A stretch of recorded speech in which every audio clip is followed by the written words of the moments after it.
Assalamualaikum warahmatullahi wabarakatuh. Perkenalkan, nama saya Fauzan Rizky Haq dari Prodi Kesejahteraan Sosial, Fakultas Ilmu Sosial dan Ilmu Politik dengan nomor NPM 20200111000021. Jadi, dalam video kali ini saya ingin memberikan sebuah materi tentang pemisahan kekuasaan dan pembagian kekuasaan. Pemisahan kekuasaan negara berarti kekuasaan negara tersebut dipisahkan dalam beberapa bagian, baik mengenai organnya maupun mengenai fungsinya. Pembagian kekuasaan negara berarti kekuasaan negara dibagi-bagi dalam beberapa bagian, yaitu legislatif, eksekutif, dan yudikatif. Kekuasaan negara merupakan wewenang yang diberikan kepada pemerintah atau penguasa untuk mengatur dan menjaga wilayah kekuasaannya dari penguasaan negara lain. Kekuasaan yang dimiliki negara sangat berbeda dengan kekuasaan yang dimiliki oleh suatu organisasi yang ada di masyarakat. Menurut Max Weber, negara memiliki kekuasaan yang luar biasa dibandingkan dengan organisasi. Negara mempunyai kemampuan dalam menggunakan kekuasaan fisik. Hal tersebut dapat dilihat dalam sifat kekuasaan negara.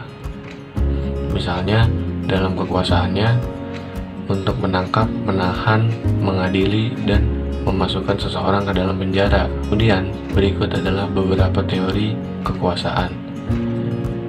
Di sini teori kekuasaan ada dua teori tentang kekuasaan.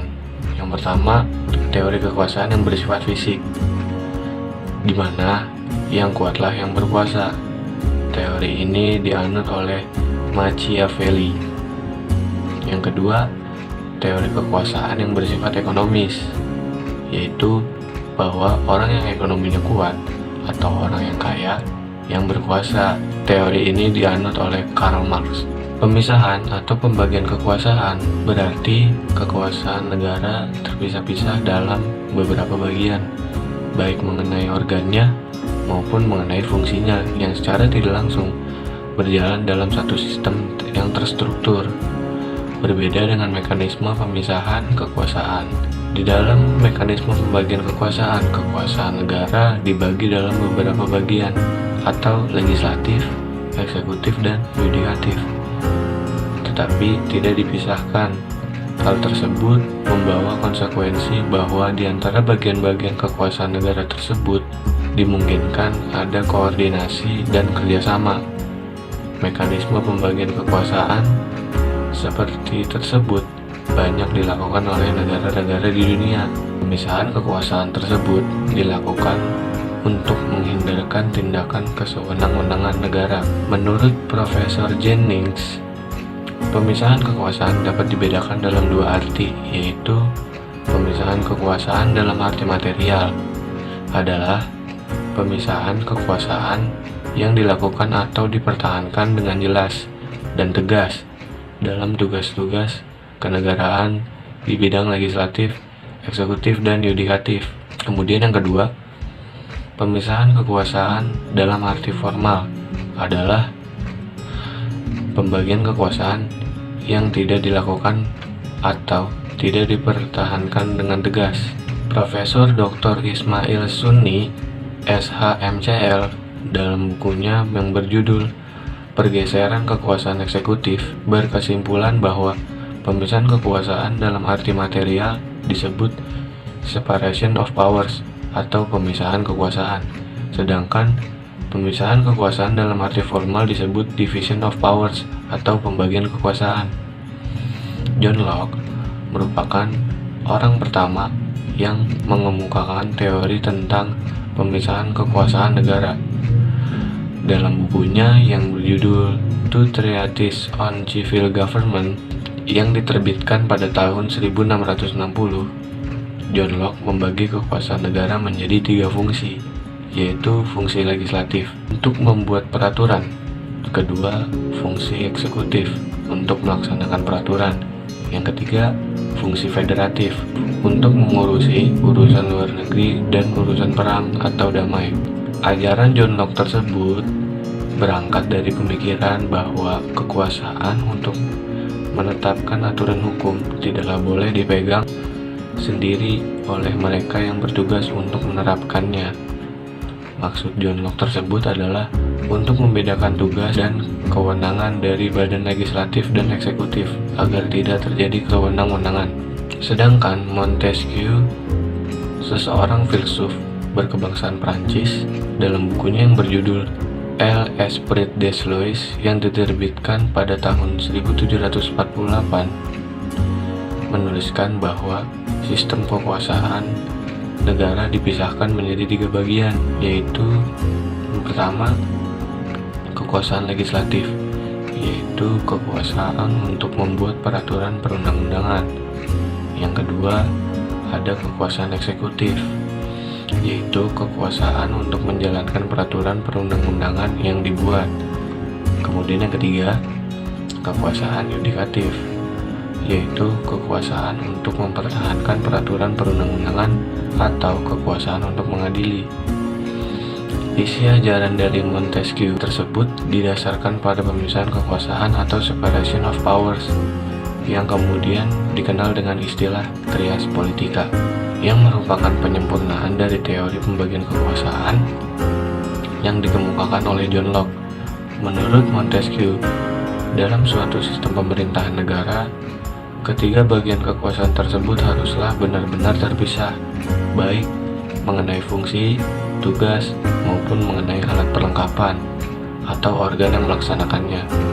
Ajaran dari John Locke dan Montesquieu tersebut mempunyai kesamaan konsep tentang kekuasaan legislatif, namun konsep kekuasaan eksekutif dan kekuasaan yudikatif mempunyai perbedaan yang mendasar, yaitu John Locke menilai bahwa kekuasaan eksekutif merupakan kekuasaan yang mencakup kekuasaan yudikatif, karena mengadili berarti melaksanakan undang-undang, sementara kekuasaan federatif merupakan kekuasaan untuk melakukan hubungan luar negeri yang berdiri sendiri.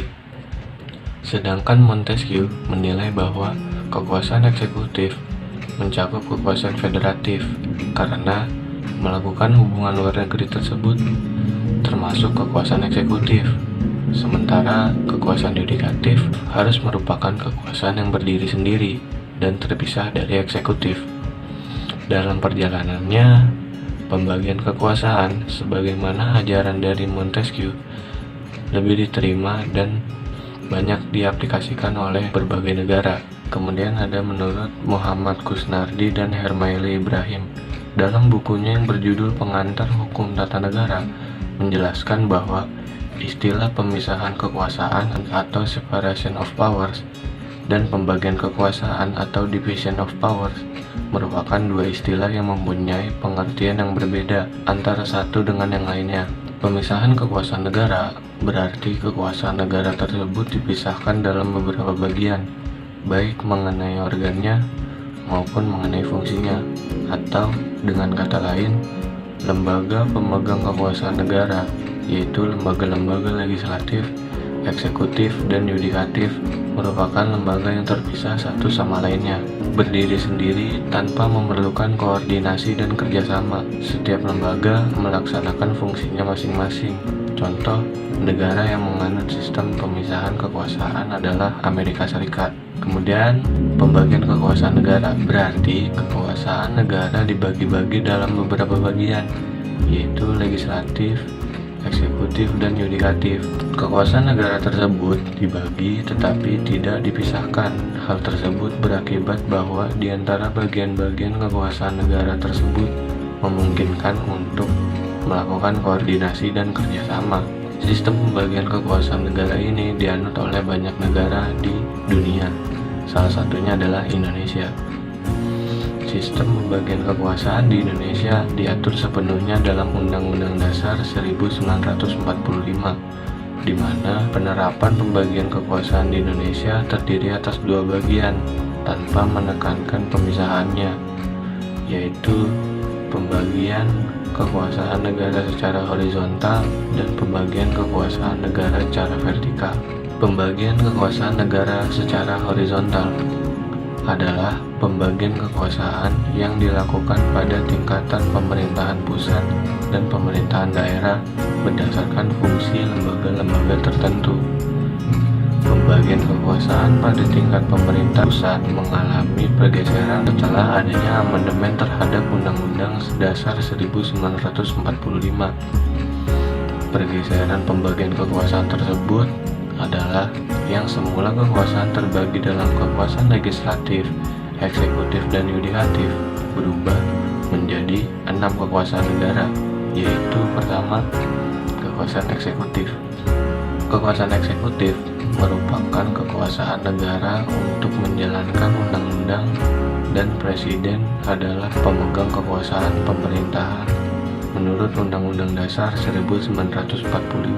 Kemudian kekuasaan legislatif merupakan kekuasaan negara untuk membentuk undang-undang. Kekuasaan ini dipegang oleh badan legislatif, yaitu Dewan Perwakilan Rakyat atau DPR. Yang ketiga, kekuasaan yudikatif merupakan kekuasaan negara untuk menyelenggarakan peradilan guna menegakkan hukum dan keadilan. Kekuasaan ini dipegang oleh Mahkamah Agung dan Mahkamah Konstitusi. Yang keempat, kekuasaan konstitutif merupakan kekuasaan negara untuk mengubah dan menetapkan Undang-Undang Dasar 1945. Kekuasaan ini dijalankan oleh Majelis Permusyawaratan Rakyat atau MPR. Kemudian yang kelima, kekuasaan eksaminatif atau inspektif merupakan kekuasaan negara yang berkaitan dengan penyelenggaraan pemeriksaan atas pengelolaan dan tanggung jawab tentang keuangan negara.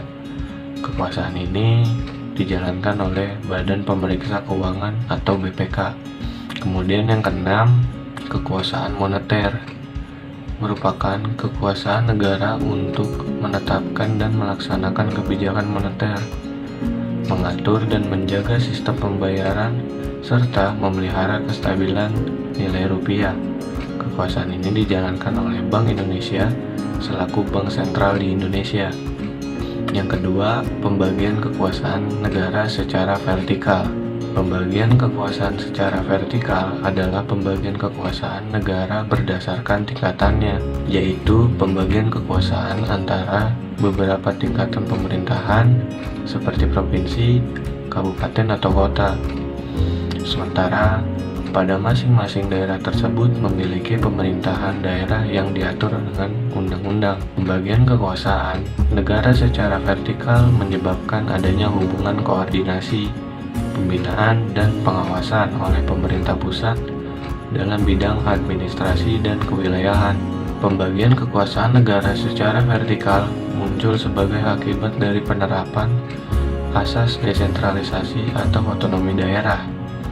Dengan asas desentralisasi tersebut, pemerintah pusat menyerahkan wewenang pemerintahan kepada pemerintah daerah otonom atau provinsi dan kabupaten atau kota untuk mengurus dan mengatur sendiri urusan pemerintahan di daerahnya, kecuali urusan pemerintah yang menjadi wewenang pemerintah pusat, yaitu wewenang yang berkaitan dengan politik luar negeri, pertahanan dan keamanan, justisi, agama, moneter, dan fiskal.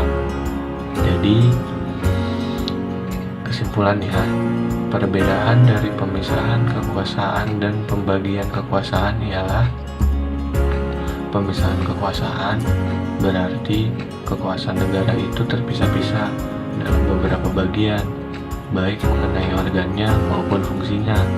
Sedangkan pembagian kekuasaan adalah kekuasaan negara itu memang dibagi-bagi dalam beberapa bagian seperti legislatif, eksekutif, dan yudikatif, tetapi tidak dipisahkan. Sekian video saya tentang pemisahan kekuasaan dan pembagian kekuasaan negara. Terima kasih yang sudah menonton sampai habis. Kurang lebihnya mohon maaf. Wassalamualaikum warahmatullahi wabarakatuh.